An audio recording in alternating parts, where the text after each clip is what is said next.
at the pressure on Sims. He's back. This is what he's looking at. His left side starting to cave in. He's getting it from his backside, but he found Megan.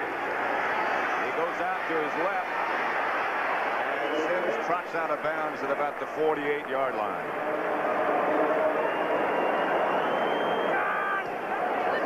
I think Bill Parcells just gave Phil Sims the next play.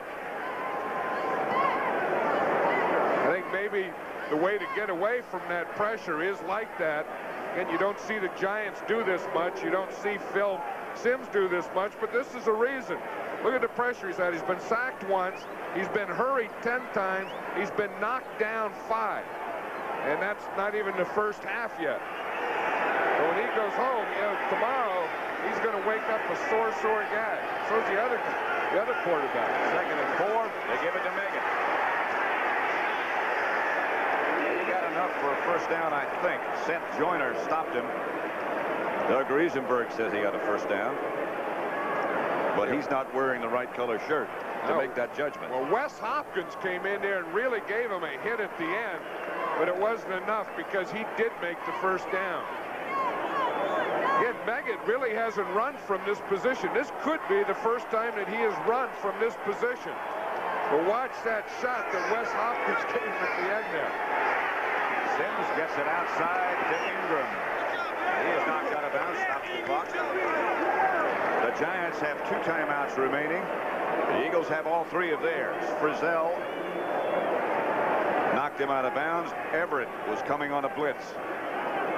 Frizzell and Everett are the 2 defensive backs that come in to make 6 defensive backs. As you said, on that time, Everett was the cover guy, or Frizzell was the covered guy, and Everett was the blitz guy, 42.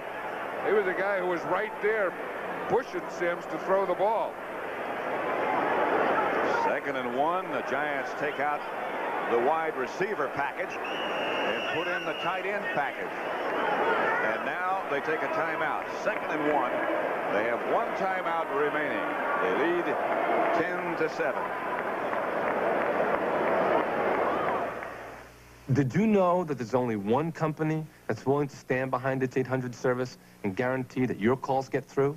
We have a new AT&T 800 assurance policy which says the call must get through. If you're using AT&T's basic 800 service and all of a sudden there's a problem and you're not getting your calls, well, we can start to send those same calls to a regular telephone line right there in your office, and we can do that within an hour, guaranteed, get you back in service. We could probably do it quicker.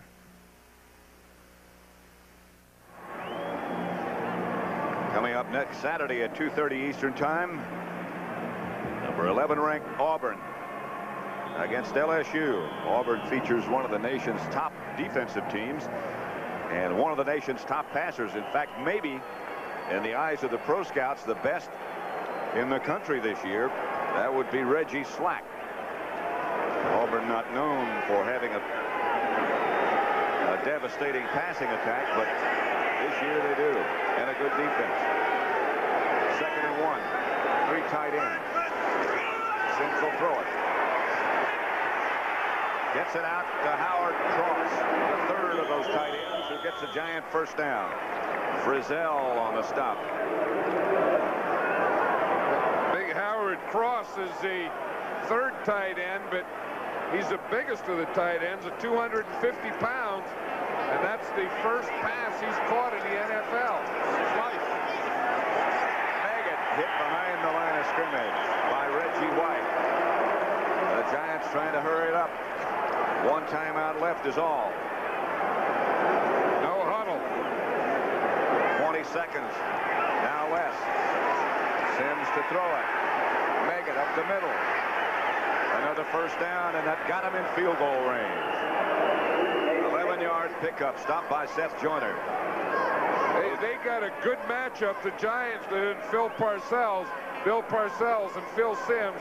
They got Meggett on Joyner, and they've been winning that one this first half.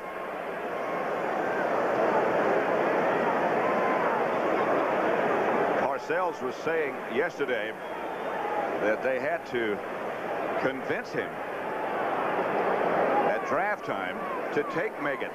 He said, I've already got one short running back, and Joe Morris. I don't want him. Yeah, well, David Meggett is only 5'7". And he said he wasn't going to have another 5'7" running back. Then he told the scouts, but if you can guarantee me that this guy can punt or kickoff return and get a big one for me or a touchdown for, I'll take him. They said, we'll guarantee it. He took him. Parcells says, now I'm happy as heck because he's a fine running back and a heck of a receiver. And I was talking to Joe Woolley, who works with the Eagles, Jerome Brown being worked on the sideline. Joe Woolley, the Eagles scouting staff, and he said, I'm afraid of that number 30 being Megan. I tried to get our people to draft him, and they wouldn't take him either. 41 yards for Allegre with Hostetler holding. It's good.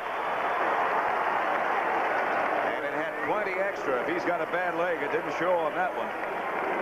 Hey, this is the type of game that going into it I expected. You know, the defensive game, both defenses rising to the occasion. Lawrence Taylor chasing Cunningham, White chasing Sims, hitting them as they're throwing, all those types of things, ending in field goal, not getting first down. We've had, I think, in this first half exactly what we expected. And it seems to always occur when these two play.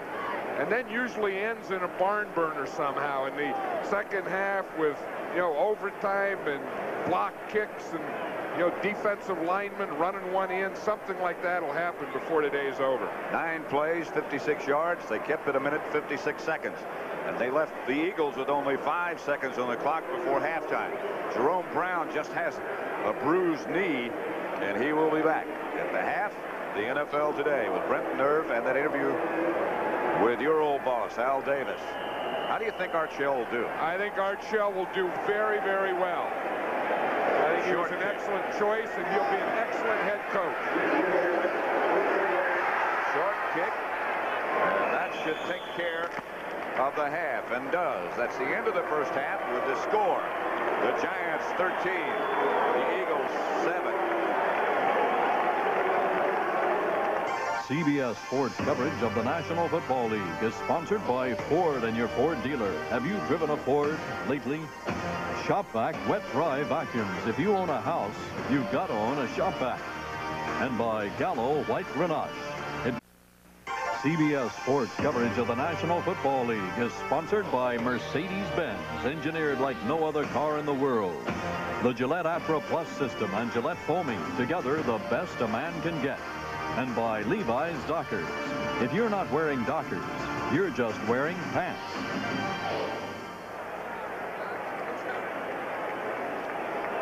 Pat Summerall and John Madden at Veterans Stadium in Philadelphia. Comparing what the quarterbacks did in the first half. Sims 10 out of 19, Cunningham 7 out of 15. Considerable yardage advantage for Sims, but they both lead their teams in rushing. Both have picked up 29 yards on the ground. Meggett back deep along with Mark Ingram. And he had a big first half, and I think in this second half, again, we're going to see the Giants keep working the ball to Meggett on passing. And Dejas kick goes to Meggett, or in that direction. It won't bounce out of bounds, and finally it does. And so they can make him kick it again, or they can bring it out to the 35. Hey, that is a dangerous thing when that ball comes down there and you have a rookie there and you're a coach and you can't see it, because that's the far side of the field for Bill Parcells, and the ball is bouncing. You don't know whether you're going to get it, you're going to fumble it, it's going to go out of bounds or what. Luckily, the ball went out of bounds, and as you said, it will now be spotted on the 35-yard line. Giants open the second half with 3 tight ends. The pitch is back to Anderson. A pickup of 2, perhaps, maybe 3. And a flag on the play, a late flag. Here's where Sims has thrown it. Well, you can look that line that goes across is 15 yards. So he hasn't thrown any passes over 15. He's 4 to the 5 to the left, 0 for 4 in the middle, 6 to 9 to the right. So his success is passing left